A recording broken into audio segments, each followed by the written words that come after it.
Hello again, everyone. Welcome back to the Best Darn Diddly Review Show. This is a weekly podcast for anyone who loves The Simpsons or ever has loved The Simpsons, hosted by two dudes that grew up on The Simpsons. My name is Miles, better known as Mr. Most Days Off, and we've got a special one today, so we're not going to waste your time. We've got a great guest I can't wait to introduce, but before we get to him, welcome back your co-host with the most, Richie the Whiz Kid. How you doing today, Rich? I think I'm missing a crayon. Were you over here last night? Maybe I'm not sure. Powder blue. I'm doing great as usual. When we have a guest, there's no reason for me to dilly dally here. I need to go ahead and throw it back to you so we can get going. The man, the myth, the world's smartest marsupial. It is Miles. Guys, today's special. We have with us the current showrunner, longest running showrunner, one of according to his partner in crime, Mike Reese, one of the approximately 13 people who are responsible for The Simpsons happening. Welcome back to the show, Al Jean. How are you, Al? I'm very glad to be here. We're so excited to have you, man. We've been waiting for this one for several months now. Last time we spoke, you were launching the podcast series Comic Con Begins, and that was an awesome experience having you to talk about that. But today we're going to talk about something that's also been a big part of your life, The Simpsons. I think that's a fair assessment of the show at this point for you. It's been more than half my life. It's amazing. It's just started as a summer job, is professional. It's who I am and who I always will be. I'm at this point, I think it's very fair to say, I mean, I know there's a lot of people responsible for creating the show, but in terms of longevity, you are the man. I mean, you are the Simpsons, Al. Do you ever take a step back and view that? How do you feel being where you are now, knowing the journey of how it took to get there? Well, there's no one person that's the Simpsons. That's the genius of it. And I definitely didn't create it. That was Jim Brooks, Matt Groening, and Sam Simon. Matt started it, and then the two of them really made it what it was, along with Matt. But I think I helped it stay on the air as long as it has. It's it'll be on my tombstone. And I've been there for 32 years. And when Mike and I took over the show in season 3, I was terrified. I just said, I don't want to be the one who ends the show. And so far, I've avoided that fate.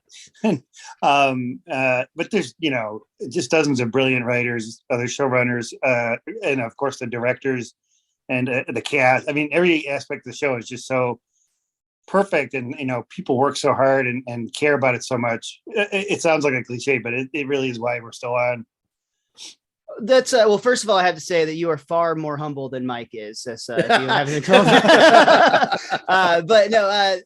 Legitimately, that's something that I hear a lot from everybody that we talked to from The Simpsons. When we spoke to Carolyn Omine, she had very similar things to say, talking about how much of it's such a great team environment. And I listen to the commentaries on the DVDs each episode that we watch, and you can even hear it with you guys in the audio room recording the commentaries for these, how much of a cohesive unit you guys are, because even the jokes you're making for the commentary, you can tell that you have a natural banter with each other that just flows so nicely. So it's nice to hear that there's a lot of love still being used to make the show.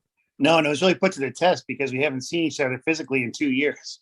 We haven't been in the same room, but the show has gone on and thrived, and it's everybody's talented, and we get along really well. Whenever there's somebody who we think isn't trying to do what's in the best interest of the team, that person usually doesn't stick around. I mean, it's a really, really supportive atmosphere.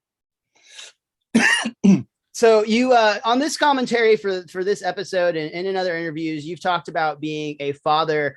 It almost feels like you've kind of got a parental role, it seems, for The Simpsons itself in that case as well. Would you consider, do you ever think of the show as your baby? I mean, is that a practical thing that you use do you use that term? I think I'm a favored uncle.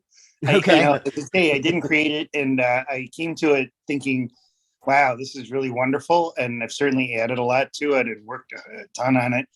But what I do have the experience of that most people don't is seeing The Simpsons from the inside, as it was a sensation when it started, and now it's ubiquitous and it's been on so long. It's a thing that like everybody knows about, but I was on the inside of it, and I'm very lucky. Yeah, and insanely, it's phenomenal. Like The Simpsons is gone beyond the scope of just a TV show. I mean, it's a theme park attraction in multiple countries. There's actually something that came up during this episode we'll talk about later with something that you guys mentioned about like an Australian theme park company you talked about in the commentary. We'll get to it. I want to talk a little bit about you as the showrunner on the show, because you've also got something else that's unique to all the other showrunners, in that you and Mike did it back in season 3 and 4 together. And then you came back and took over as the showrunner again in season 12. And no other showrunner, as far as I can remember, has that experience like you do. I also think now the show is also, many episodes are run by Matt Selman, but Mike and we did everything together. Yeah. I always think it's interesting. We often go and refer to this old Splitsider article from like 2015 or 13, somewhere in there, but it actually breaks down the jokes per minute for each showrunner. And you in season 4 and season 12, which is what they rated as far, or the farthest they had rated at the time, had the highest number of jokes per minute. Is that something that ever gets talked about at the office? The first I've heard it, I think it's very funny to say an old article from 2015. Yeah. Doesn't seem to be that long ago, but I'll take it. Season 12, part of that was run by Mike Scully. But I'll take it. Excuse me one second. Oh, you're no worries. Sorry. No worries. Scully also, when he was here, he also had the same fear that you did about, he's like, yeah, we really just wanted to not be the person that ran it to the end, because of, at a certain point, the show in those early seasons, you're like, they're never going to go for 10 seasons and 12 seasons and 15 seasons. And then like, here we are, we're about to start 33. And it's still going. Is that something that continues to surprise you? Or at this point, do you see the momentum of The Simpsons just continuing on into perpetuity? I'm so sorry. I swallowed something that isn't quite going down, but it's a real HOMR. I wish it had been a crayon. That'd have been perfect. Yeah. Non-toxic.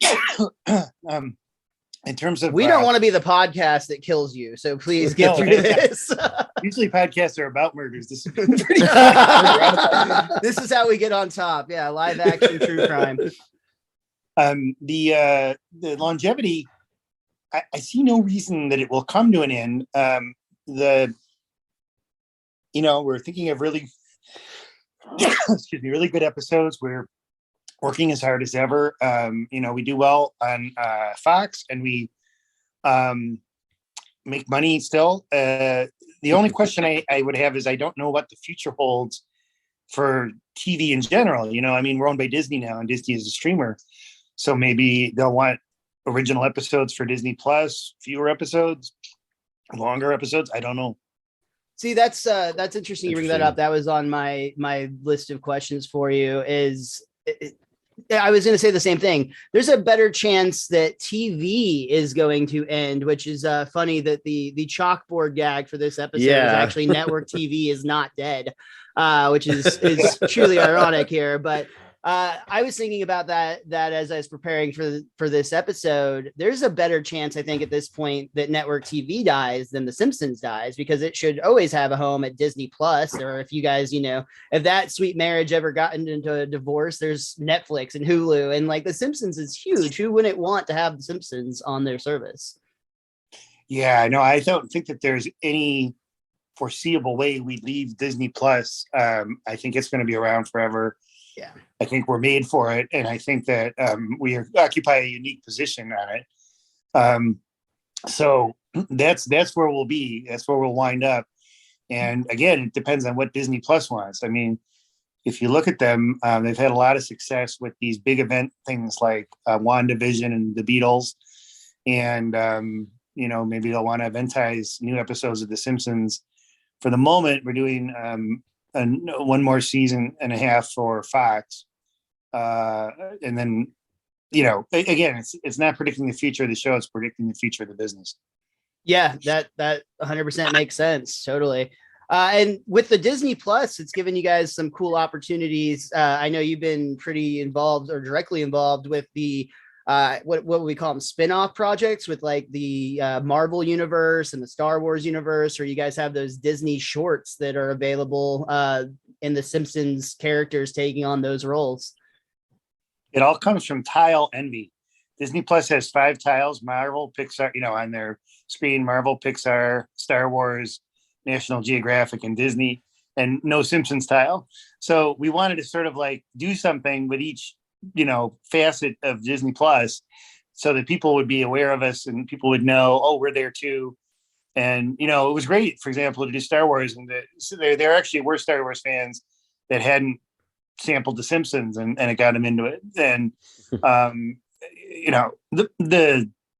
crossovers, I grew up reading Marvel comics and then watching the Star Wars movies. So they're just wonderful to tie in with. So you're saying that you started like the whole Marvel crossover thing before they actually started it in the movies? So this is another Simpsons did it. Yeah. We're more like a little insect riding on the back of a whale. It's the momentum. Very cool.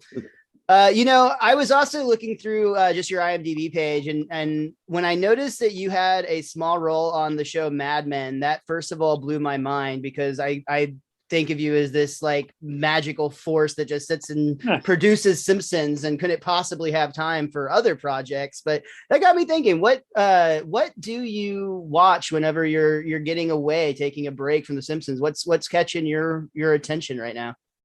Well, it's funny right now. It's very similar to Mad Men. My wife and I, she was also in the Mad Men episode. We were at a bar between John Hamm and a woman he was hitting on. Nice. So really cool. Thanks to Matt Weiner, the Mad Men creator. We're watching The Sopranos again. And man, that really holds up. That's just, every episode is great. And it you see a lot of things, realizing, where they were heading now that you know where it was going. It's really something. Did you watch the movie that they just came out with recently? Yeah, I like that too. Yeah. We'll probably do that when we get to the very end. It's hard now because knowing what's going to happen, we're in the last 2 episodes, is pretty sad. It's great from start to finish. Do you also find yourself watching? I know you do a lot of like appreciation, like even the episode today, HOMR, you have there's an Iron Giant hidden in the like comic convention or the animation convention, which I think is like a nod to Brad Bird, who gets a lot of references. Do you still find yourself enjoying other, I guess, adult animation, for lack of a better word? Do you still find yourself watching shows like The Simpsons? Absolutely. Rick and Morty and South Park and the shows on Fox. It's great. It's a renaissance for animation, both in film and in television. And I couldn't be happier to have been a little part of it and to be, a viewer during it. I get the idea that you could just sit back every once in a while and be like, yeah, we did that in 2003. Well, that's one reason I don't watch as much as you might think, because if you've watched them all, you see so many similarities because everybody thinks along the same lines, and, different things come up that everybody hits. So yeah, you want to keep stuff that's original to you without feeling like I can't, we already can't do anything that we've done in the previous 700 episodes. Adding like 300 South Parks and 300 Family Guy. I mean, forget it. Like, you'll just be completely numb. I could see where the like anxiety would take over, and you're like, oh, I saw that in the South Park episode. I don't want to use that here. Like, that would drive me absolutely nuts. Yeah, for sure. Yeah. There's so much content. You're talking about the future of the business. I mean, something my friends and I talk about often at this point is I consider myself to be a pop culture junkie. And I can't keep up with everything that's on TV nowadays. I mean, like, there's just too many shows to be somebody that consumes everything. You have to like start picking and choosing at a certain point. And that, I think, is also becomes, part of that problem that you just mentioned, where when you've got like 400 different types of shows that are inspired by The Simpsons, you're going to get a lot of recycled plot points. Or, The Simpsons in space or whatever. Like, how do people who vote for the Emmys, and one of them, really know what they're doing? Because it's impossible. There's no way, and I tried like here, during the pandemic to see most of the episodes of most of the top dramas, but it's hard. It's really hard. Very much so. Very much so. That actually too, when you're talking about thinking back for like 700 episodes of The Simpsons, something that you are known for, I'm not sure if you know that you're known for this or not, but you're known for having an encyclopedic style brain. Like Matthew Klickstein and I had a conversation about this once, where you just have this incredible ability to draw from your mind almost as if it's a filing cabinet. And you proved that last time you were on our show, because we were talking about episodes you might be interested in. We told you where we were at in our podcast, which was like halfway through season 11 at the time. And you sat there for a moment and like went Terminator eyes, and we could see the fonts going through. And you're like, I think you're coming up on the episode in season 12, like episode 9-ish, HOMR.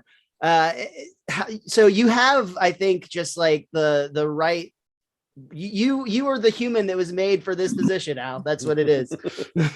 Well, I was fortunate to be there. Most times things happen at The Simpsons, and I try to be accurate. I try to remember who said what, who pitched what, and sometimes I don't know, of course, and then I say that. But writers, because people don't see them, and often, don't catch the credits, it's important to give them credit for like the great things that they did. And any script, no matter whose name is on it, I had my name on a script where Jay Kogan had a really funny line where Burns puts on a brain and says, "Look at me, I'm Davy Crockett." And, I like always give Jay credit for that. Dan Graney, in another episode I wrote, had the line, "Everything's coming up Millhouse," and it's like one of the most famous lines in a script that I did, but it wasn't my line. That's cool, honestly, just that you make sure to give people credit. That's very admirable in this business for sure, because that's something that you hear a lot of people don't do. In fact, quite the opposite. I did also want to say, though, why is it this episode? What about this episode made you process through and decide, yeah, that's the one? Why is this one special to you? Well, one way, the two ways I've come up with episode ideas. One was looking at the commandments, like honor the Sabbath, and that led to Homer the Heretic. And then the other way is sort of, movies I loved. As a kid, I read the story Flowers for Algernon, and saw the movie Charlie, and I always thought that was just a really moving, unforgettable story. So, I thought it would be a good story with Homer, where he gets smart, and it's not as tragic, but the tragedy for him is that there's a bond he gets with Lisa that goes away, and he can't have that bond anymore. And the crayon idea, though, wasn't mine, and it was George Meyer's. And it's funny because when it was pitched, I thought about it. I was like, I'm not sure. It sounds funny. Also, it's a little confusing, and I still don't know what I think of. But it's part of the show. I think it was stolen by a 30 Rock episode, somebody told me. It's part of quote unquote canon. But again, that episode, a lot of people contributed to, and the director, Mike Anderson, did an incredible job. And, I also love and, have loved every time I get a chance to do animation parodies, which we did. And the Kyoto brothers did that great Davy and Goliath parody in the episode where it just looked perfect. I mean, they showed us how Davy and Goliath was shot, and how they would have things that, mismatched, weren't the right size clothes for the dolls and stuff. It was really cool. I think I might have learned this from you on the commentary that you did on this episode, but I thought it was really cool that the creators of that show, or the animators for that show, I think they did it entirely because they wanted to fund their own project, which was Gumby. That's correct. Art Closey was the name of the guy who did it. That's super cool. Yeah, and he loved Gumby, because he could do really insane, cool things. And as far as I know, I don't think he loved doing Davy and Goliath, but did it for the money. Did you ever? It was a show on Adult Swim, like early 2000s ish. It was called Moral Oral. Did you ever catch that show? No, I never saw it.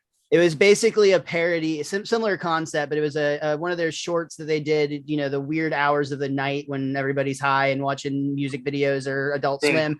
And it would be these shorts where it would be Moral Oral, and it was done in the exact same style, but it was always some misdirected messages, we'll say. It was a good time. That's funny. Yeah.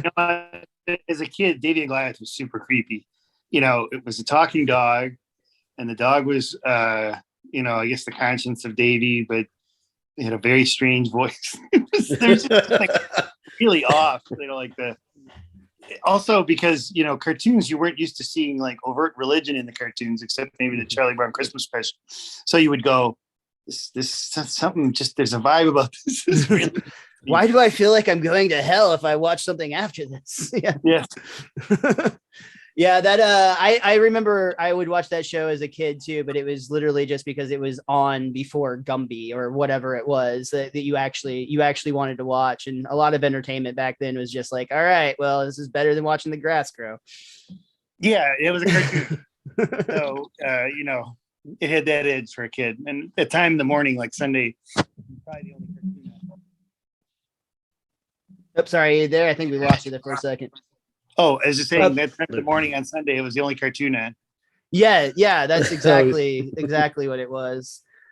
So that actually, all of this talk about animation does somewhat tie into the beginning of this episode that we're talking about today. Again, we're discussing the episode HOMR, which was the first episode in the year 2001. It came out on January 7th. We mentioned the chalkboard gag on this one was network TV is not dead. And there was a fun couch gag on this one for Futurama fans, because we got the pneumatic tubes that we see commonly in the Futurama universe. All the Simpsons show up on the couch, except that we get Fry in Bart's place, and they do a quick switcheroo. But just kind of a fun little Easter egg. I guess what Futurama had been out for like 2 years at this point. They're probably starting season 3, maybe. Well, we've seen a couple of Futurama gags too. Yeah, it was the dawn of Futurama, and we've had crossover. You know, we've had not just crossover episodes, but a lot of writers from Futurama either started at the Simpsons or came back to the Simpsons. You know, the real pipeline between that show and this.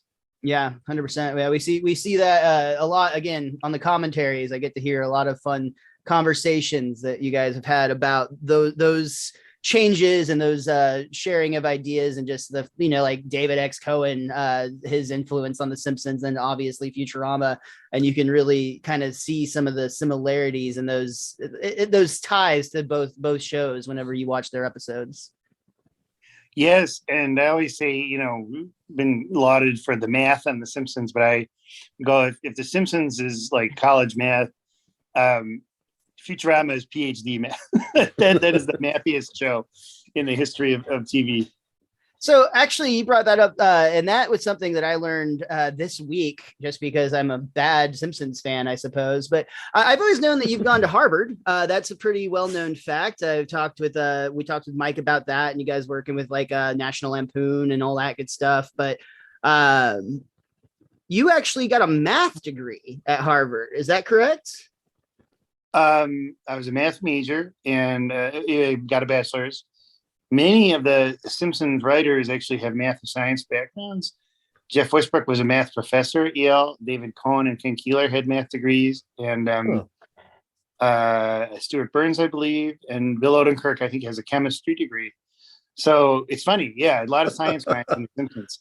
That honestly makes a lot of sense, just with the amount of math, like you talked about it, your PhD level, master's level, or, you know, bachelor's level with the math jokes. But there's a ton of math jokes in the Simpsons. I have a friend who he's an actuary, and he's actually not a Simpsons fan. You know, we're not all perfect, but those exist. Yeah, exactly. But I will send him clips from the show that are just the math jokes, and like honestly, sometimes it's like, hey man, I don't get this. Will you explain it to me? And that actually really makes a lot of sense. That's the degree plan that a lot of people had. But yeah, when I read that you had the math degree from Harvard, you would think it would have been a creative art of some sort. No. And we'd love jokes that people have to have explained for them. It's like, the best jokes are the ones you have to explain. Every good comedian knows this. Yeah, 100%. Exactly. Lengthy explanations, the maximum time between hearing it and laughing. Yes, all that's good. Those are few and far between, to be fair. I think I get all the Homer jokes on the show, so that keeps me going. And everyone that's a Lisa IQ or above, I have to have it slowed down for me. This episode was actually a tough watch. No. We actually talk a lot on this show about how we're both in our 30s. We both grew up watching The Simpsons in that era where some of our friends weren't allowed to watch it. Some of our friends, their parents just assumed it's a cartoon, so it must be for children. We've got a pretty good range of that. But one of our favorite things to talk about is how the episodes hit as a child versus how we experience them now. And a common thing that we come across is how much our views of Lisa and the Lisa-centric episodes have changed. Because often as kids, we both will admit that we found Lisa episodes pretty boring. We're like, oh, it's emotional. We just want to see Bart get in trouble or Homer be a doofus or whatever. But watching it back as, semi-mature adults, we occasionally find ourselves tearing up a little more at the Lisa moments, which obviously are the heart of a lot of these episodes. That's so interesting. I never would have thought that there'd be such a difference. I know John Schwartzfelder, who never wrote Lisa episodes, would say, I live in a neighborhood, and when the Lisa ones are on, you just see the kids run outside and play. But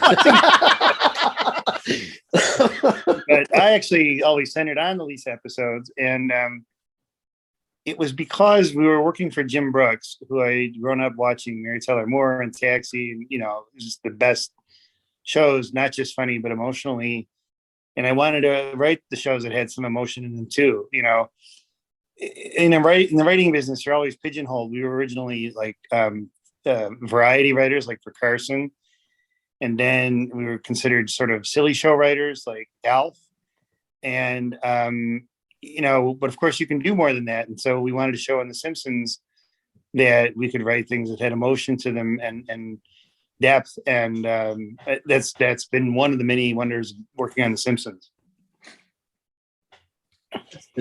I definitely feel like what Miles said. I mean, this episode definitely, I like seeing Homer and Lisa interact and be on the same page. But yeah, it's watching this episode a couple times. It hits. There's just something about it. It hits harder as an adult. I don't know, because you step into those roles where maybe one day, Miles, you could be a dad or I could be a dad. I'll stick with my dogs, but still, I love my dogs. And, if you turn wish Lisa, that I could connect with them more.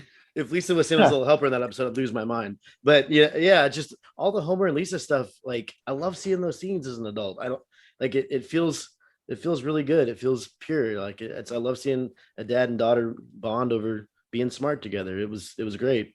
Well, I have two daughters, so obviously drew on that. And the thing that I thought that was great about it is Lisa's someone who has, through this course of the series, never quite had somebody she could talk to exactly. So for a brief while she did, and it was wonderful. And then she loses it. And then of course there's the letter at the end. But, I thought that was like something that would be a good sort of sad concept, but emotionally fulfilling. Yeah. I think it was written about, again, a lot in Springfield Confidential when we talk with Mike Reese, but that phrase that we often use on this podcast is the smart, the art, and the heart. And it's that trifecta that truly, I think, separates The Simpsons from most other shows. Uh-oh. You made him tear up. That was either a really good comment or a really bad comment. Hopefully we'll get him back here in just a moment. Sorry about that. Oh, no worries. Welcome back, man. I guess we did a planted commercial break there. We had a little power outage. Yeah, that's all. Hopefully it's not rolling storms. We were just chatting a little bit, but we have a lot more to talk to you about, so we're glad that you're still here with us. Me too. Very cool. So you picked this episode. You said was it Flowers for Algernon or Algernon? How do you say that? Yeah, Flowers for Algernon was the basis of the show. It was originally a short story or a short novel about a guy who gets really smart. At the same time, a mouse gets really smart, but then the program has only a temporary effect, and he goes back to being what he was, and it's very tragic. Like, as I said, that one has like a iconically tragic ending, if I remember right. Yeah. And like the people that befriended him when he was smart are really, really sad about it.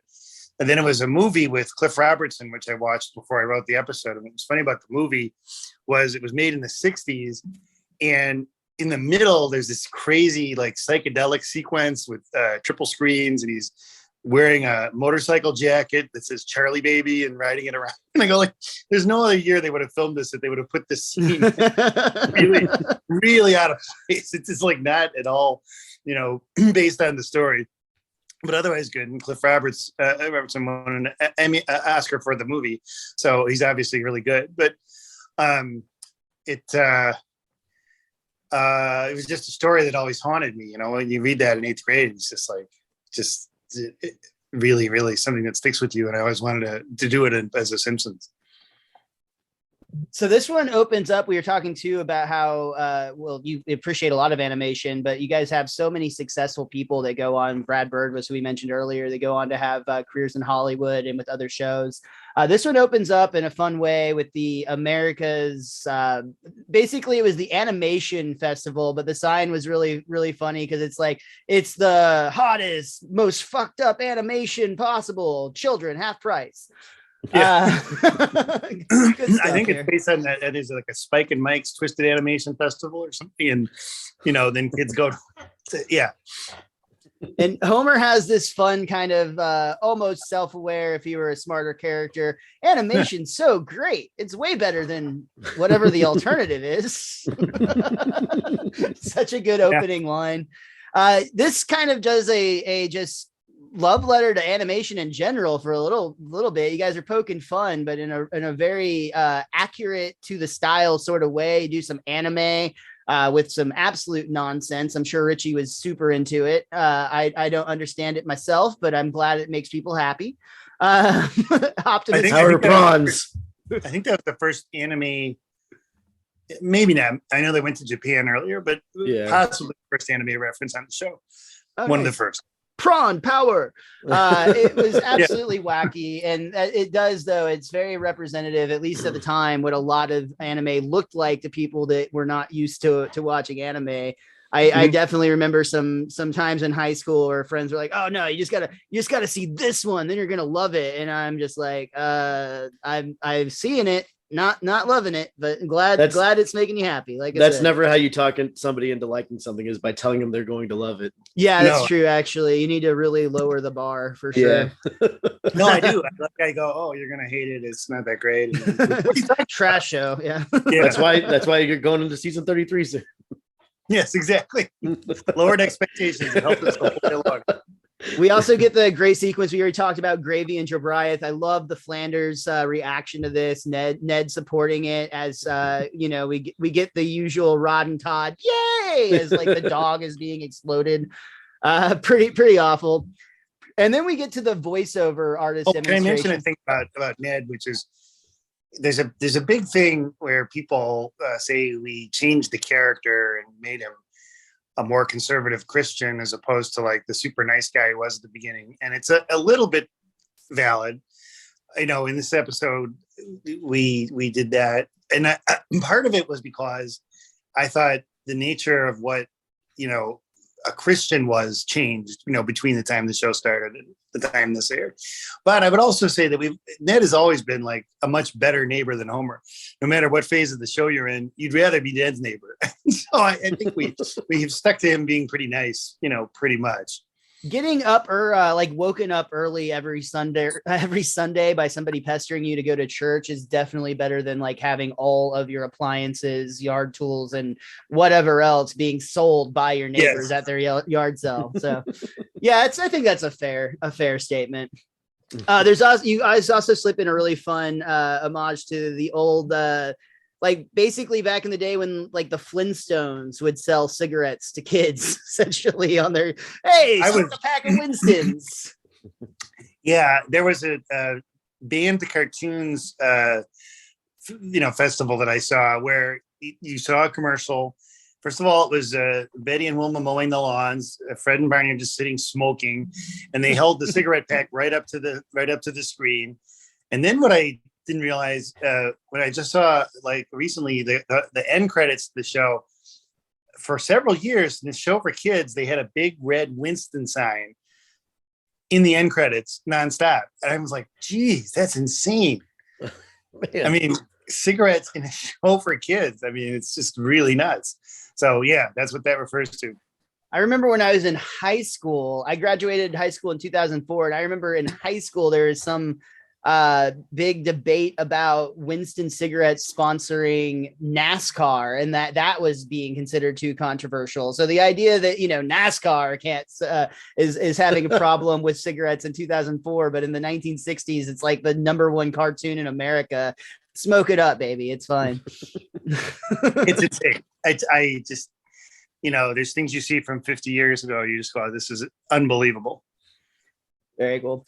And this gets into another really interesting part of the show where I have some notes I'm excited to talk with you about here, because we get into this, what is it? It's a animation motion caption simulator, I guess. It's a suit that we now see all the time in movies. I'm pretty sure every movie you see ever includes this in some scene or the other.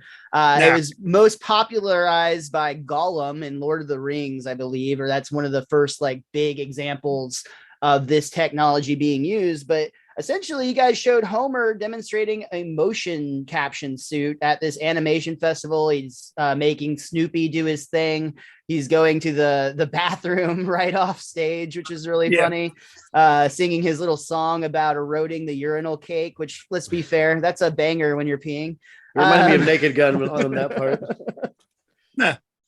There's a couple things that I was interested about this scene. So first of all, this is what I was talking about earlier in the episode. There was on the commentary, which I should say mentioned Mike Scully, Ian Maxstone Graham, Mike Anderson, Matt Selman, Tom Gamble, and Al Jean. You guys talked about, at the time, there was an Australian theme park company that was contacting you about using this technology for a ride or using some sort of version of this to make some sort of attraction in Australia. Do you have any recollection of that whatsoever? I do. It was demonstrated for us, and it was even more. They were saying perhaps you could, do animated shows using this technology, which would be theoretically much less expensive and much quicker. But obviously, it has its limits in terms of animation. So, we used it when we had Homer go live. We used it, which is only about a 3-second bit. We did about 5 seasons ago. And we, it never really was what it was, proposed to be for the animation industry. You can't really, take away the role, whether it's digital or hand done, of the artist. That's I'm glad that you brought up the live sequence you guys did, because that was the second thing I wanted to talk about. I thought it was really funny on this commentary, which again, this is the season 12 DVD box set. So I believe the commentary for that would have been done right after the Simpsons movie, approximately like 2008-ish. And you guys were all talking about the potential that this technology had, about the idea of it could go live. And then, of course, 8 years later, I have it in 2016 is when you guys had Homer go live. So I love this like weird time capsule I got to experience of you guys 8 years before it happens, talking about the idea of how it could work. Yeah. And then the interesting thing to me is just how slow it's been. That we were originally looking at it in 2000, and then we finally use it for 3 minutes in 2018 or whatever it was. So yeah, as I say, animation seems to have a very sound future, but I don't think that is going to be like the mainstay of it. I feel like if it hasn't made it in these last 8 years, they're probably on to all new technology. I mean, I assume you guys are going to make the show without actors any day now. Well, that wouldn't be good for us, but no, I'll say something totally unrelated to our show. There was a documentary about Anthony Bourdain, and they wanted to have him say something he had written in an email. So they used an AI voice, and the line was in the movie as if he said it, and I didn't catch it. And that's honestly terrifying. yeah. So because then when you think about it, you go, no, this was an email. He would never have said it out loud. So that may come, yes. Yeah, that's always you see what they can do. Like audio editors can piece together things from all sorts of stuff that you've said. And when you guys are talking The Simpsons, I mean, you've got 32 years of Dan Castellaneta saying literally everything in multiple voices. So like you could probably reconstruct. I mean, you just take like, you know, old recordings of like Dan and Harry Shearer, and you could probably put together some Simpsons episodes. Well, like I say, it's not like people go, oh, we need to know 100 more Simpsons episodes. So I don't think that's going to happen in the case of our show for several reasons. But I'm not saying it should. I'm saying it could, Al. I'm saying it could. Well, I'm saying in terms of other shows, I'm sure it will. I mean, that's sure, scary. Yeah. Yeah, that they'll, you know, have an actor record all the like consonant and vowel sounds and then use it as a template and then just, you know, have the machine generated voice be what's in the show. That sounds like the blurst of times. It is the blurst of times. Yes. I'm sad. I had to. I made the terrible choice of eating at a McDonald's. That was my first mistake. But my second obstacle, there was no human to order at this McDonald's. Like everything was through a kiosk. Yeah. I had to I went up to the counter and they like just point over at the machine. And I'm just like, I hate this life. I want to just say, give me a number 2 and then give you some money. And then, you know, commerce happens, but whatever. It's let me go yell at some clouds. Cause that's the way it was back in my day. And, you know, style at the time. You book your own plane flights. I mean, but it's not going to go backwards. You know, anything where they can have you do the work, pumping your own gas or whatever, that's not going to go back. Right. Pumping gas is an interesting example. Yeah. Because that wasn't always the case. My father owned a gas station and yeah, I know. I mean, he'd do the whole thing, you know, and the wipe, clean the windows and all gone pretty much. Wow. Well, a way that you can see if a business has long-term potential is if Homer Simpson wants to invest in it. I think that's a good baseline. And we find out. Is it a counter indicator or we find out that Homer is not only an investor for this animation company, he is the only investor for this animation. And they call him out. On the news, they even announce him. This is very bad news for the one and only stockholder. But I love that we get this whole sequence with Homer at the bank trying to withdraw his life savings, only to have the obstacle that it's a joint account, so he needs his wife permission. And we get some of the best scenes in The Simpsons, I think, that, or at least for Richie and I, a lot of times, are the scenes where Dan Castellaneta is talking to himself. Now, sometimes that's in the form of Homer talking to Abe or other characters, but in this case, it's Homer doing an impression of Marge and doing an impression of Lisa, all while being behind a plant that's very clearly not covering him, to a bank teller who is clearly just not paid enough to care about giving away money or candy to this idiot of a man. Yes. Well, yeah, we love having the characters do other characters' voices. It's always really funny. And Dan is so versatile. Ironically, we just heard there's an Emmy rule change where for the voiceover Emmy now, you can't submit yourself as Dan Castellaneta, voice of Homer, Krusty, and Grandpa. You can just say, I'm Dan Castellaneta, voice of Homer.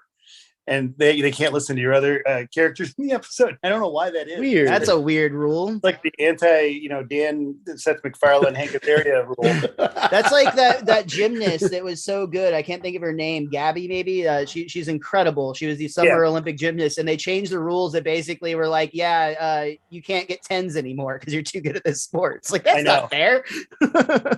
Gabby Douglas, I want to say. That's right. That sounds right. We'll go with that. But yeah, I love the scene. They did mention on the commentary that apparently when it went to animation, they kept covering up Homer with the plant, and they're like, guys, that ruins the joke. Like, we need to be able to see bits and pieces of him acting this out behind the scenes. No, it's really funny when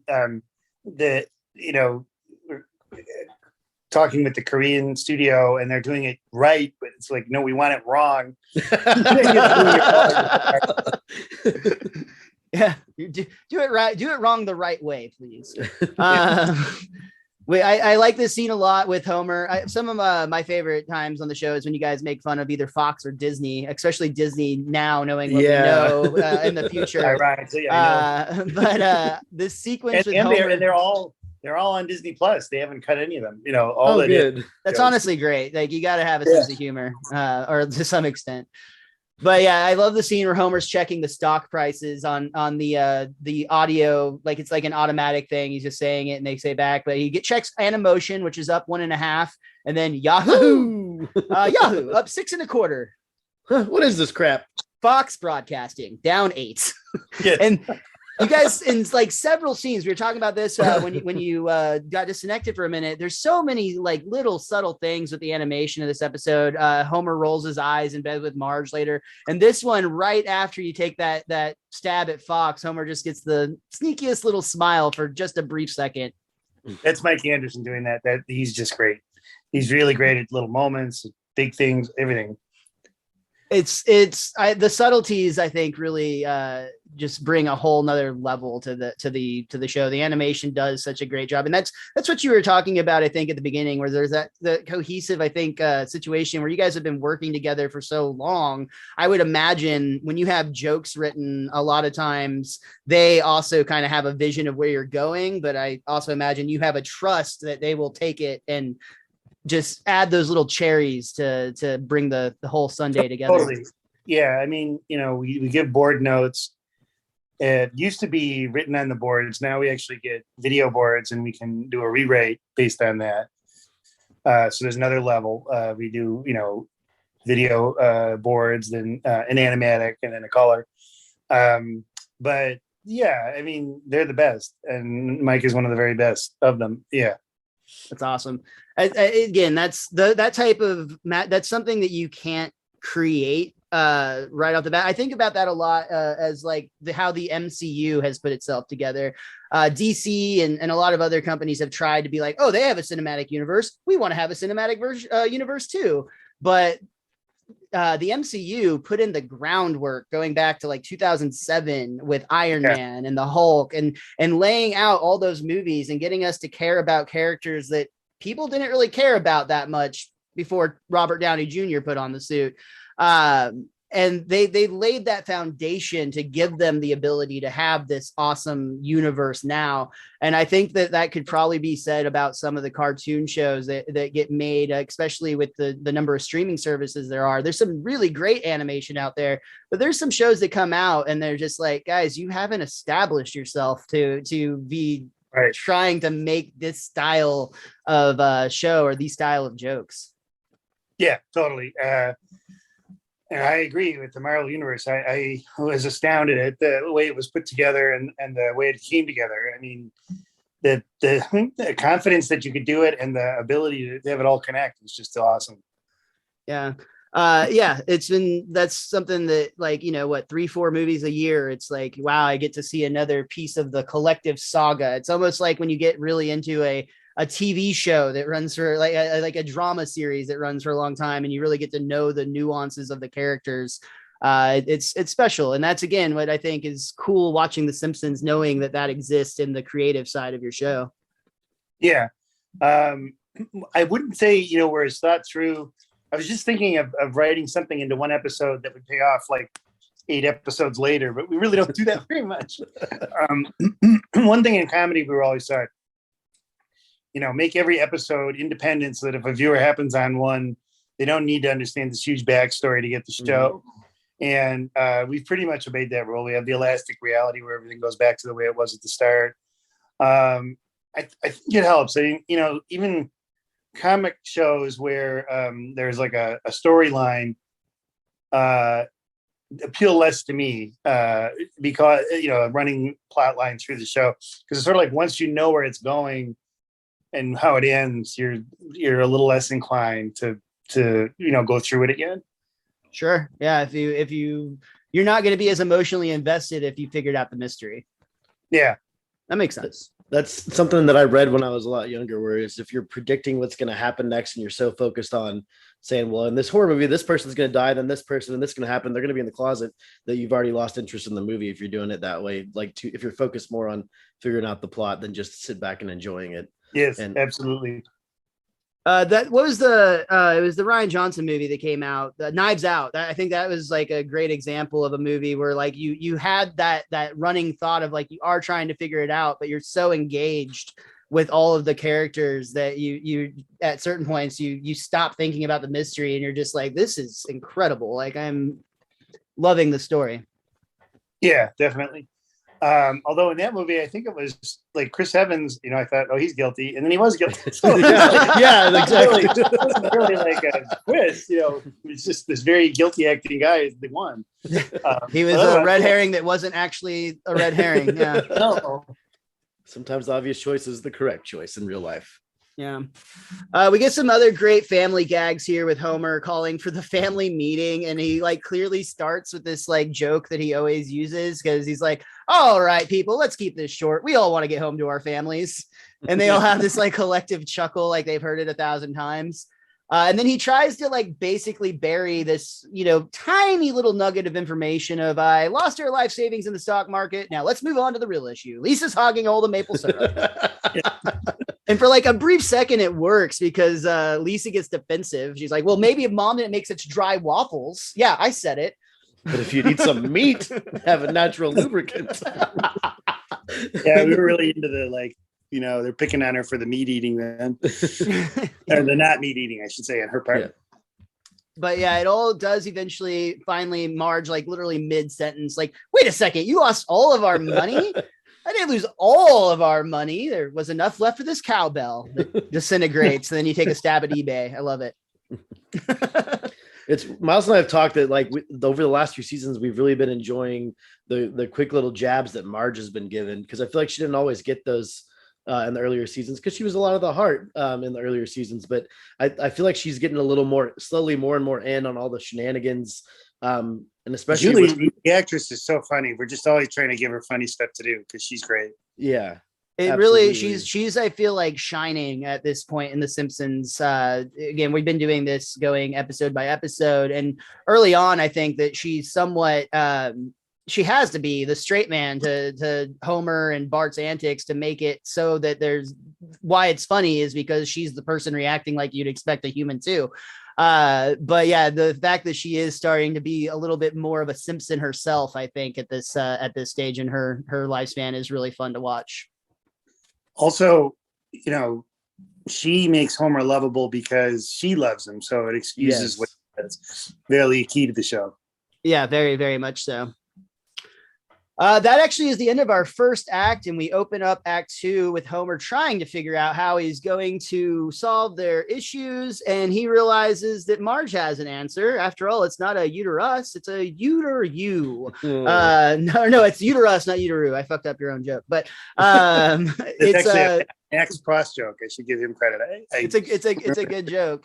Super good line. He wants to rent out Marge's womb to a childless couple. And I think this might be my favorite joke in the episode, but I'll probably say that 3 more times. If you agree, Marge, just signify by getting indignant.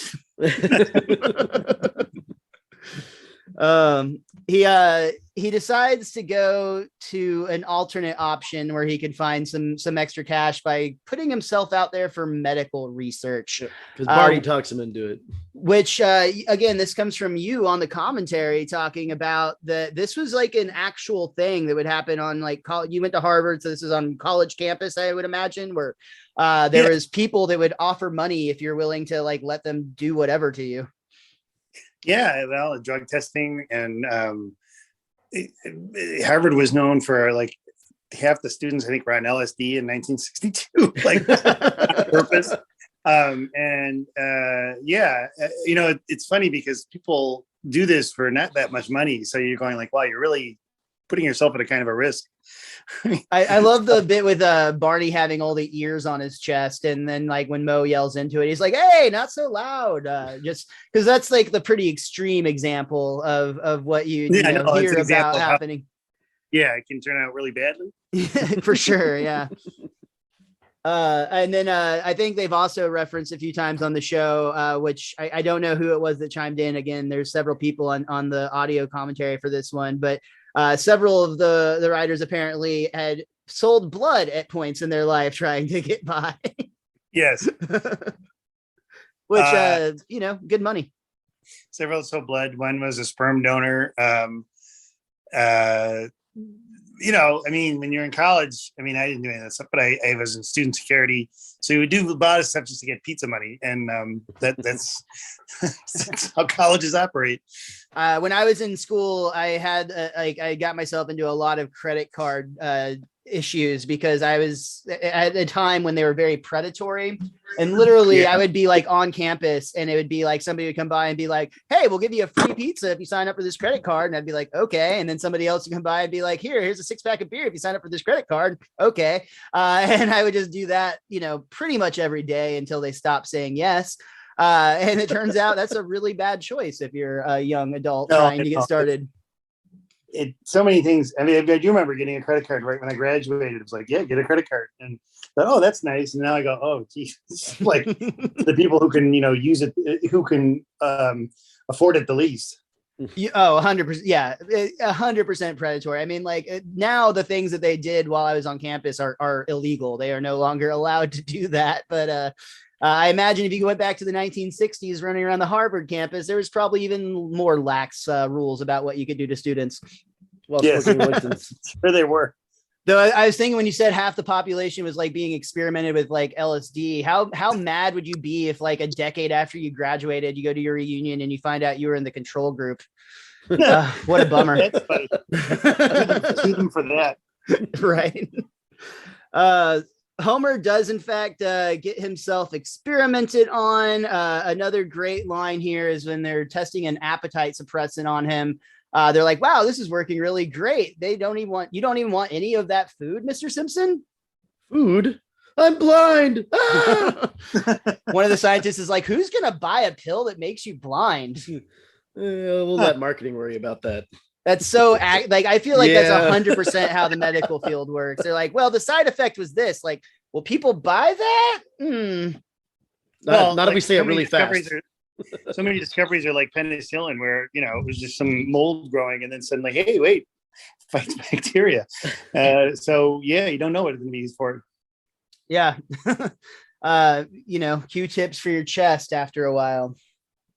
But Homer does end up, doing his own experiments with where he has to get is it a CAT scan or he's just getting X-ray? That's what I thought was weird, because at one point they're able to like tilt the X-ray 20 degrees to the left or whatever. And I'm like, I don't think that's how X-rays work. No, you're correct. Zoom in. I do love though that you guys cartoon X-rays work. Yeah. I love that you guys covered, because we've seen Homer get X-rayed in the head specifically probably 30 times at this point. And he mentions like, oh, weird. How have you never noticed this crayon in here before? Well, I've got an answer for that. I always hold my X-rays with my thumb over it, just like this. Yeah, little Dr. Hibbert. There are always people in the room who are like, I have a bump with the joke. Why did they never see it? So yeah, that was to answer the person in the room who pointed that out. And then whenever he's like, I'll show myself out. That's all he said. Yeah, I'm out. Yeah. I got it. I guess that does help though, if you have a large number of people who are familiar with a show that has 700 episodes to have to correct. Well, the truth is everything doesn't exactly match. I hate to be the one that says it. Well, we all know that occasionally a wizard does it. That's just true. Yeah. And they were in high school in 1974 and now it's 2022. So I don't know what to tell you. Yeah, I was actually going to ask if this brought any questions up about the Simpsons gene, which because that's supposed to make all the males stupid, and I had the answer for it as well. Where I was going to say the Simpsons gene just makes the males want to stick crayons up their nose. Huh, that's a good answer. Feasible. It writes itself. Yeah. Actually, there's the thing is like the Simpsons gene, it was a clever ending to that episode. But running a thing to just say about an entire family and like the way you have a character now. So yeah, there's stuff that we've done where we go, we don't really mean it. It's a cartoon show, people.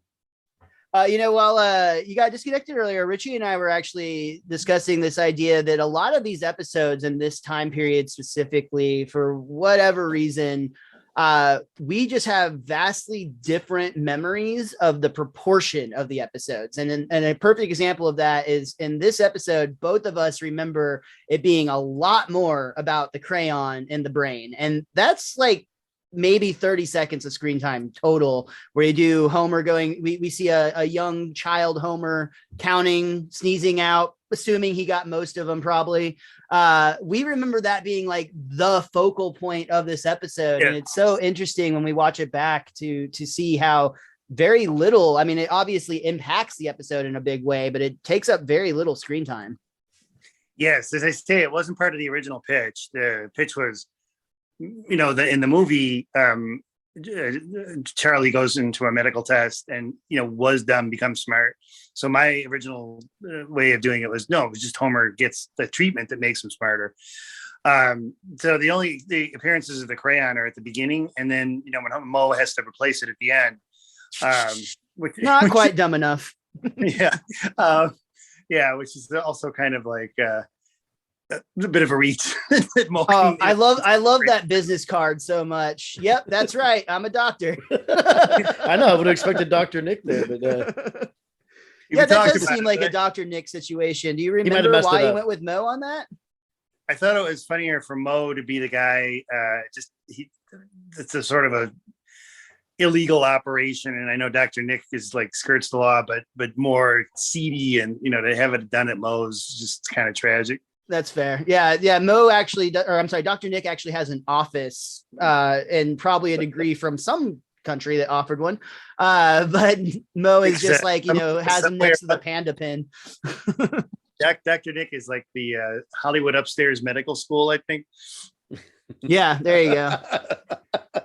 There's also another really good joke here. It's great just because it's kind of subtle in a way. It's Homer basically says that he underwent a procedure to increase his IQ 50 points. And then we later find out that he has a IQ of 105, which it's funny for two reasons, because that basically puts Homer right on the line of having like a mental disability on average. And then it puts him, he's acting like a genius, but I believe 105 IQ is pretty close to like dead center of the average on the spectrum. The way that the IQ test was designed, originally supposed to be 100 was the median. And for some reason, I think it has gone up. I don't know why that is, but so that was the joke. But yeah, actually, if Homer really had an IQ as low as we were saying, that would be pretty low. Have very great difficulty doing things. Just barely making that line of smarter than a dog, right? Yeah. No, and it's funny because I do agree with people who say, well, his intelligence, especially in this episode, but his intelligence goes in spurts. When the show started, he was more angry than dumb. And then he kind of got dumber, but then, there were people who were saying he's too dumb. So we tried to make him a little smarter. And sometimes he's too smart. Him knowing things like, the Supreme Court justices or whatever. Well, you would think every once in a while he sneezes and the crayon shifts a little. So that explains it. You guys are explaining everything. I'm going to write all over. But the immediate benefit to Homer coming back smarter, there is a great bit where Bart is like, I don't believe it. Say something else smart. Yeah. There's this whole Joyce brothers may be highly known for psychological credentials, but they're highly suspect. Yeah. Just taking a stab at her as well. But Lisa is excited in this moment. A person who guessed it on the show. Yeah. That's how they have a sense of humor, right? Like, that's gotta be a good rule. Well, it's too late for them to pull their previous appearance. True. This is another one of those times where you kind of see a happy moment in Lisa's very tragic life a lot of times, because for this experience or this change in Homer, it's given her the opportunity to connect with her father in a way that we've only seen like maybe 2 or 3 other times before. Like when they connected at the museum over the obelisk, or, you know, things like that, where you get these moments where Lisa and her dad come together. But usually it's Lisa having to go on her dad's level, like when she became a football fan, for instance. This was a case where Homer upped his game or his intelligence and was able to connect to Lisa on her level. And it does not take long before we realize that might not be as great as you would think from the outside looking in. Well, and then in season 30, which you'll get to, I guess, in about 2052, I wrote an episode. We'll be dead by then, but somebody will take over this podcast. We're confident. It was an episode where they were bonding over Lisa reading To Kill a Mockingbird, you know, and yeah, anything where you can get like a genuine emotion that connects it to them is really wonderful. Mm-hmm. They make for some of the, like I said, as kids, they were moments where we're like, boring. I'm not a girl who's connecting with her father. This doesn't relate to me at all. Versus now it's just like, it's dusty in here where I'm watching The Simpsons. Mind your business. I'll tell you something. As a kid myself, I used to hate shows with kids in them. Like I would hate kid actors. I think they acted really phony. It's weird, you know, what you actually like as a kid and what people think you like. Yeah. But we always thought with The Simpsons that the animation won over kids no matter what. You know, it was just so cool to look at. And, you know, the key is always with an animated show or a movie to win over the adults. Yeah. The art style alone, I think, I don't know whose quote this is. It's somebody else's. Probably works for the show. Might have been you, but I love this. I love this quote I've heard where they draw the Simpsons in the style because the weird colors and art will attract the children, and then the heartfelt moments and the humor will attract the like middle-aged, and then the cute art and colors will attract the elderly. Well,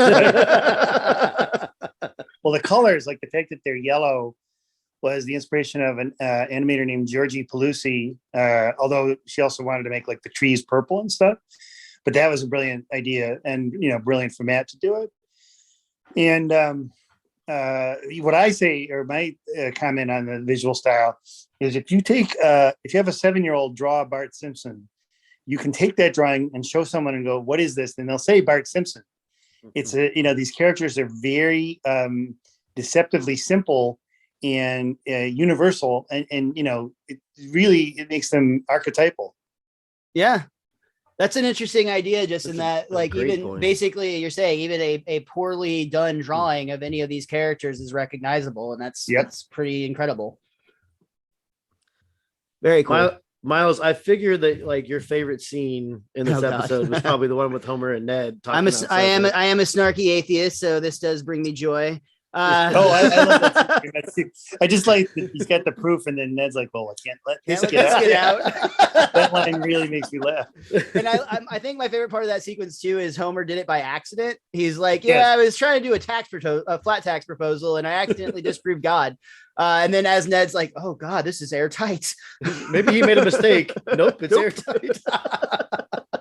Well, it's funny. It's a little bit based on Gödel's theorem, Godel, where it talks about a system of sufficient strength relies on, you know, assumptions in order to be created, I believe. But the funny thing to me is, like, you know, or maybe we are making that off character. It's like, wait, wouldn't you want everybody to know? Like, you're supposed to be a good guy. This could save a lot of problems.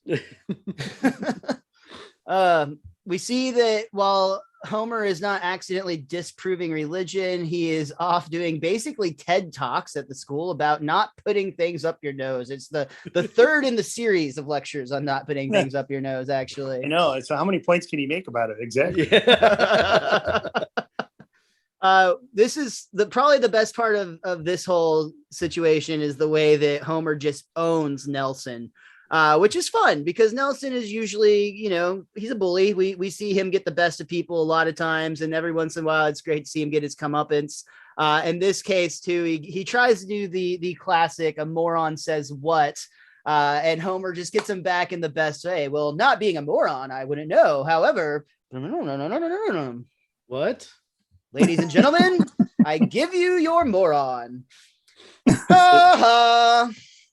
And then he starts saying, I remember when I was younger, some kid came up and said, "Hey, stupid," and the response is like, "Ah, you looked." But when they said, "Hey, stupid," I said, "That's me," and the kid was like, "What? Damn it! I don't have a punchline anymore." Yeah, I know. So I've took his loved power. Yeah, nice. Yeah, turn it on him. But that scene was also good because at the end you get that look between Homer and Lisa where she's like, "Oh, he's smart and he's showing him the benefits of being smart, and I'm connecting with them, and you guys are just ready to rip the carpet out from under us here." Yeah. Homer actually is like borderline inspirational in this moment because after he earns everybody's respect by owning the bully, he encourages them to use their own brains to do creative things like painting, singing, or dancing, only to immediately be followed by Skinner announcing that due to budget cuts, the creative arts classes are canceled, and you better leave the auditorium quickly because it is being turned into a mini mall as a bulldozer like crushes through the side of the building. We really should have a clicker as to how many times like arts have been canceled at Springfield Elementary. It's got to be over 20 by now. And especially with like Lisa being a constant in the music department, because at least during the credits in every episode, she's jamming on the saxophone. So you have to assume that at times there's been no official band program, and there's just a few band nerds hanging out jamming together, trying to keep it alive. Well, it's funny too because Mr. Largo hates it so much, but he's always there at the opening. And another one of our sort of people who do something in Springfield and hate what they do. It's like, that's our view of life. Oh, that hits too close to home. No, I'm just kidding. God, if you hated doing a podcast, you're doing it wrong. Yeah. This is the turning point in the episode where Homer's intelligence is going to backfire essentially, or start to cause him more problems than positives with his connection with his daughter, because he's now actually doing his job efficiently, which I imagine Mr. Burns hates because that's not how his business works. He's decided to completely undercut or go around Mr. Burns and just send his results to the Nuclear Regulatory Commission. And at first, Lenny and Carl are like, "Oh yeah, that's great. Every day there's more skin on my pillow."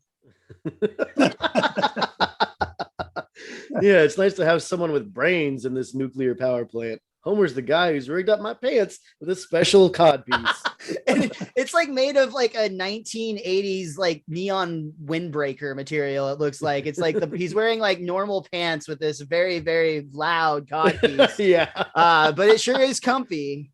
It is a sort of a funny idea that's what a smart person does. Yeah. Yeah. 100%. The funny thing too is like our brief research into nuclear plants, before the show started, indicated we weren't that far off the mark. I mean, it's like, there's a lot of screwed up stuff that goes on, and the nuclear plant by us has been shut down because it has too many holes in the coolant system. Of course, everybody knows about Chernobyl. I mean, it's a pretty risky thing.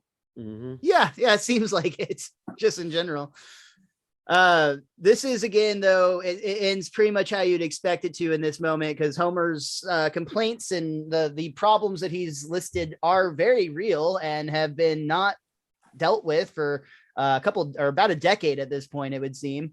And it does not take long at all for everybody to turn on Homer. I love like Lenny and Carl are like, "Oh, thanks a lot, jerk. You made us lose our job. We need that for working and driving to." Which, go ahead. Well, I was just going to say, we once got a network note that was, make sure to remind people the characters want money, not on The Simpsons. But it's like, what kind of a note is that? Yeah, it's like, people don't realize the characters want money. It's like, what an odd note. But I enjoyed that, like, at this episode, this issue of them losing their jobs doesn't ever get resolved. So yeah, again, it's the elastic reality. Like, I don't think you have to resolve everything. And, we've done, I mean, the town moved, in the sanitation commissioner episode, and certain things have come and gone. You just go, when you watch another Simpsons, we're assuming it's back at square one, except for very unusual changes like Mrs. Krabappel passing or something, very unless it's one of those. Yeah, Sure. Yeah. I like the phrase elastic reality because we usually use Simpsons reset, but elastic That's a reality good one sounds too. much Or more. back to square one is what, I've said this before, you may have heard it, like my idea for the end of the show, should there ever be one, and there's no imminent need, but would be that we go in the last episode back to the Christmas pageant that was in the first episode, so that the entire series is a continuous loop with no beginning or end, like most animation. I've quoted you on that many times on this podcast because that is also the way that I think would be the most beautiful way. Again, first of all, I think The Simpsons at this point is going to live forever. The world will end, or the nuclear power will fail before the show stops. But if you did ever need an ending point, that also is how I think would be the most poetic and perfect way to end the series. The only time we got somewhat close was during they wanted us to cut the budget significantly before, I think, season 23. So that Holidays of Future Past, which was a Christmas episode, was considered as a series finale. And never before or since has there been a point where it came, to even that discussion. Yeah. There's one thing that brings us to the end of our second act on this one. We have one to go, but there's one thing I did want to bring up. I thought was kind of funny from the commentary, and that was during the crayon scene. You guys mentioned that there was actually a ethical conversation of your moral responsibility of showing this on TV and how to make sure that you weren't going to have kids cramming crayons up their nostrils, to be like Homer, which I don't know if that's something that is desirable or not. But do you remember how serious that was taken, or if that was a fairly light conversation? What we were always afraid of, I didn't work on the show Alf in this particular year. I worked on it the following year. Alf did an episode where he took a mixer into a bathtub to create a jacuzzi and got electrocuted. And then very sadly, the week that followed, some kid did the same thing. Oh no. And they, so that's always in the back of my mind. Like, say anything you want, and be ridiculous. But if you're showing something that a kid could do, like, go under the sink and drink poison, like you're going, probably you can do it in a funnier fashion that doesn't just give the very youngest the bad idea. Yeah, very fair. I mean, that is something that, again, we can watch Homer and be like, obviously that's a bad idea, but kids are very much like monkey see, monkey do creatures a lot of times. So that's it's just, I thought it was interesting that was even a conversation that popped up, but I think that's obviously there have been so many conversations where with broadcast standards, the premise is Homer is a jerk, or a bad guy or a stupid guy. And so when you show him doing something, kids know, oh, this is the guy doing something I shouldn't do. But even so, we try to have them do things that are more complicated, and that's something that just, you could simply replicate and get in a lot of trouble. Yeah. Definitely something that a 3-year-old couldn't just easily get their hands on, basically. That makes sense. Yeah. Also during that scene, it was pointed out that the Simpsons are not always given nostrils, but I believe it was you that said they are given nostrils, watches, and wedding rings anytime it's needed or convenient for a joke. Wedding rings are the funny one because, of course, we don't bother drawing them in 99.9% of the time, but you have seen it on Homer's middle finger, and if you see it, it's going to be part of the story. Right, it's there for a reason, for sure. That brings us here to the third act, where we see at the very beginning another one of my favorite jokes. We see an angry mob at Moe's Taverns burning something, and Homer walks in. Effigy, eh? Yep, nothing burns like an effigy. Hey, that's me. I think in a later show we had somebody going, effigies can be burned. So very clearly everybody's against Homer, even the fire inspector, who when Homer complains, he's like, don't you tell me how to feel. And he throws a mug of beer, which causes it to explode in flames. So he must have had that beer spiked with something. Yes. I really appreciate when the crowd is leaving and Homer's upset. He's screaming at him how can you do this? I'm your better. You're better. Well, the other thing is that we were paralleling Lisa's intelligence has not made her life easier, and Homer's intelligence here doesn't make his life easier. So it solidifies the bond between the two of them. Right. Right. And the person that he goes to for comfort in this situation is Lisa. He immediately goes to her to, you know, confide this new feeling that he's experiencing. And Lisa has to point out that, like, yeah, Dad, often intelligence leads to a decrease in happiness. Look, I made a chart. I make a lot of graphs. Yeah. No, you think about Galileo, you know, I mean, how hard his life was because he was so smart. I mean, it definitely happens. For sure. Yeah. Yeah. It even ruins the simple pleasures of life, like romantic comedies that you should just be able to turn your brain off and enjoy. But if you can't, it ruins the whole concept, because we're seeing what's essentially it looks like a parody of like The Runaway Bride or any movie that Julia Roberts was in like 1999, something like that. And basically Homer, while the rest of the theater is enjoying it whimsically and getting a good laugh, Homer is pointing out the issues with the movie, which again, in Simpsons fashion, turns into an angry mob situation, because that's how most situations they're always mopping up. Also, this was, you know, this episode aired in 2000, which was like the heyday of the romantic. Oh no. Looks like I'm going to have to go back to the editing chair on this. Giving you every sort of technical difficulty. Oh, no, you're good, dude. No worries. All good. You were just about to talk about the heyday of romantic comedies, like with or like Julia Roberts specifically in romantic comedies, I believe.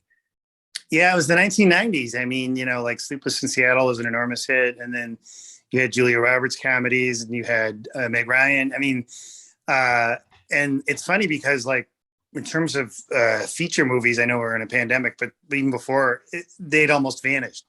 It's a very strange thing where it was just like this popular thing. It doesn't seem like it's time sensitive, but I don't know. People didn't want romantic comedies in the 2010s. Yeah. Have you watched that series on Netflix, The Movies That Made Us? No. It's a pretty good series. I enjoy it. It's a like hour-long mini documentary about like very popular films, and one of them was Pretty Woman. And I find a lot of times, like the movies that I really love that they cover, like Home Alone, I enjoyed a lot. One of my favorite Christmas movies. But the movies that I don't know as well, like Pretty Woman, I often find myself enjoying the Movies That Made Us version or coverage of it. Yes, it goes so much into how that affected.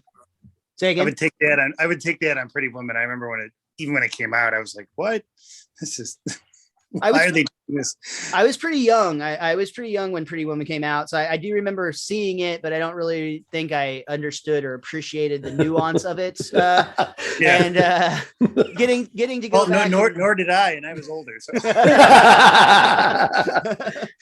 so yeah, but it's a cool series. It definitely worth checking out. But specifically with the Julia Roberts tie-in for that one, that movie really put her on the map in a big way for that run of romantic comedies that happened. Yeah. But I enjoyed Homer's jab about how he's literally telling the audience in the movie theater, you know, she's going to end up marrying Richard Gere, and like it completely shocks the audience. I thought he was going to marry the jerk guy.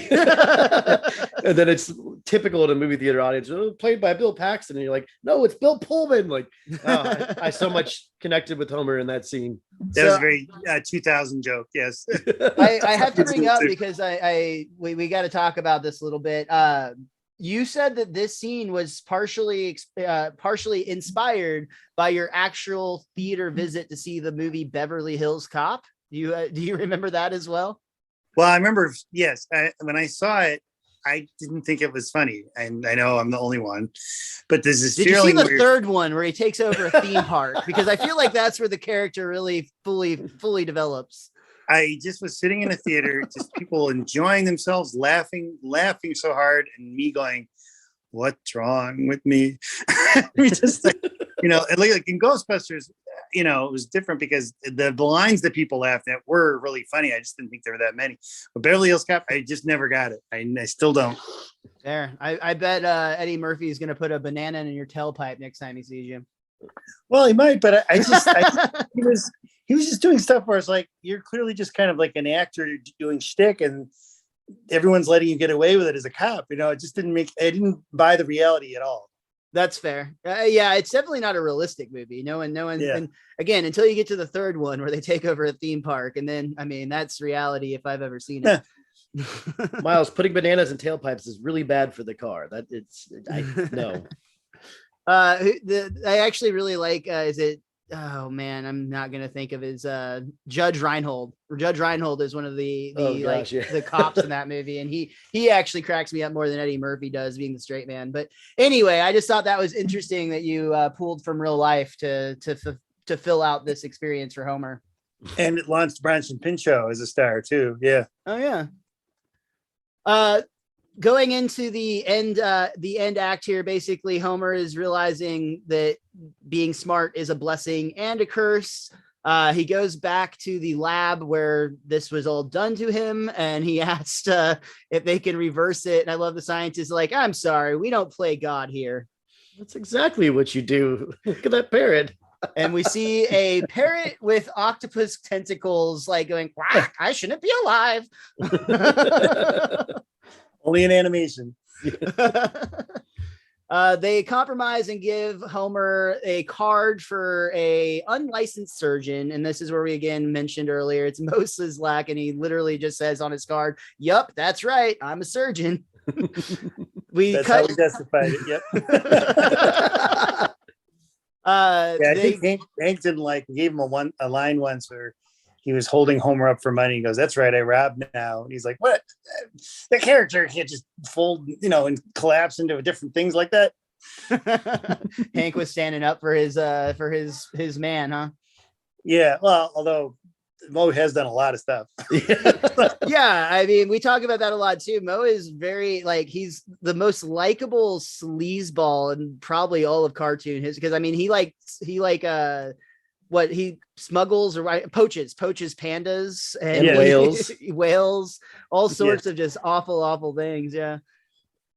We do see, however, he's got quite the surgery set up because he's literally got Homer strapped to the pool table. He's got a hammer, a chisel, and a crayon. And basically he's like, all right, tell me when you're stupid enough. And he just kind of starts hammering it in. And that's when we cut to Lisa, who is now drawing a picture of her father in a Renaissance and there's a joke where he goes in too stupid, right? Yeah. It's like Homer says something about a sports team and Mo pulls it back a little. Yeah, and then I think he decides to go back at the very end and go one more time. He's like, that couldn't hurt. Yeah, under warranty, how can I lose?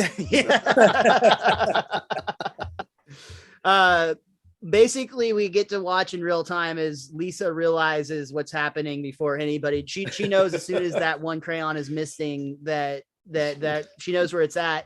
Her mom is even trying to encourage her, sweetheart, the missing crayon could be anywhere.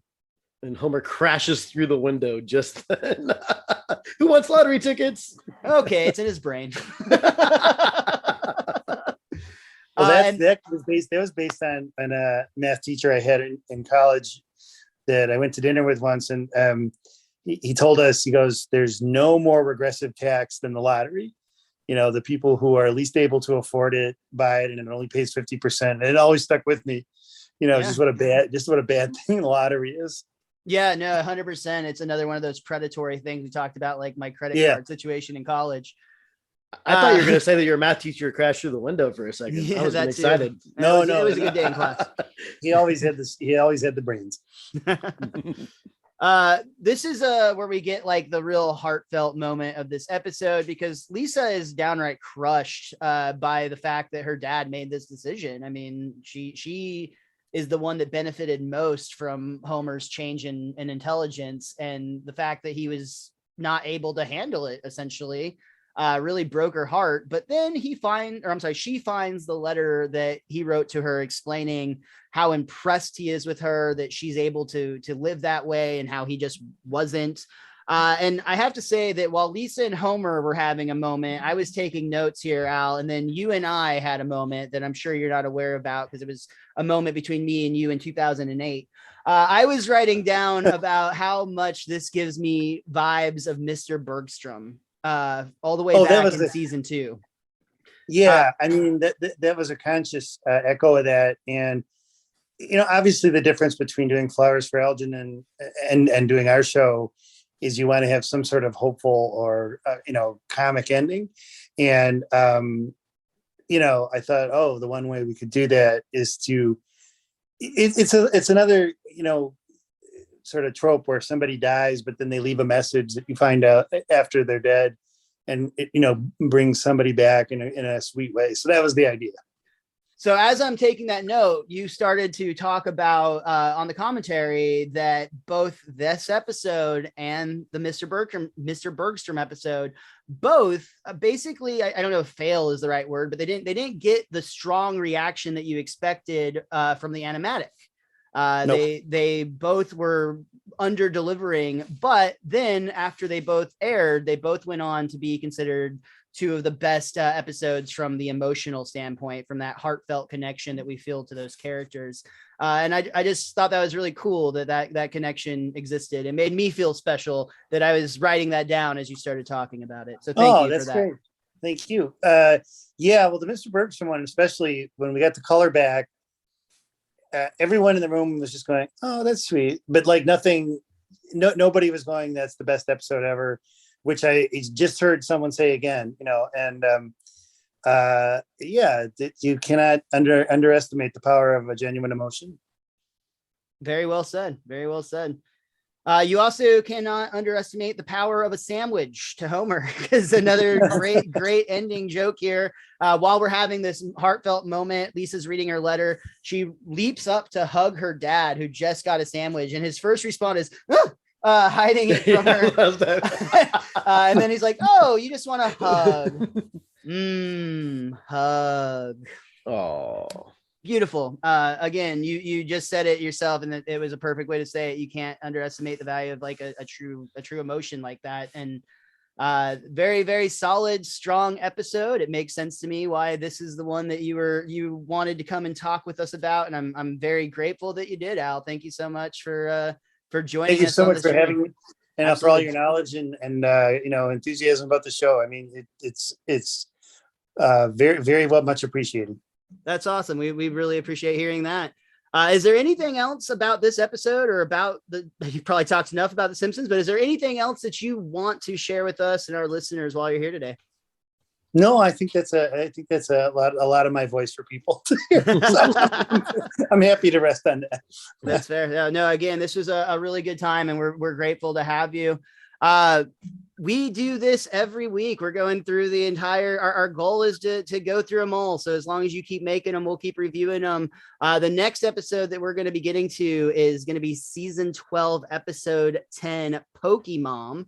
And obviously, sir, open door. If there is ever an episode that you're like, I need to share some thoughts on that, I know a platform that would love to have you.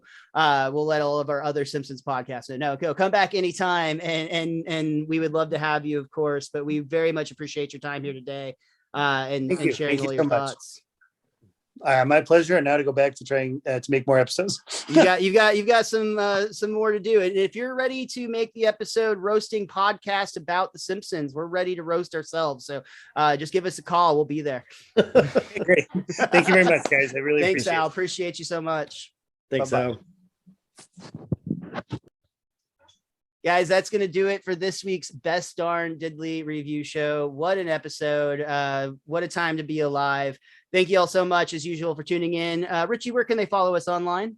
They can follow you at Mr. Most Days Off, me at @TheWiz_Kid23, and our show at Best Darn Diddly. That's DIDDLY. Make sure you come back again next week. As I just said, we will be reviewing the episode Pokemon. As far as this podcast goes, we can't let this little doozy get out. Well, that's airtight right there. And until next time, be cromulent to each other.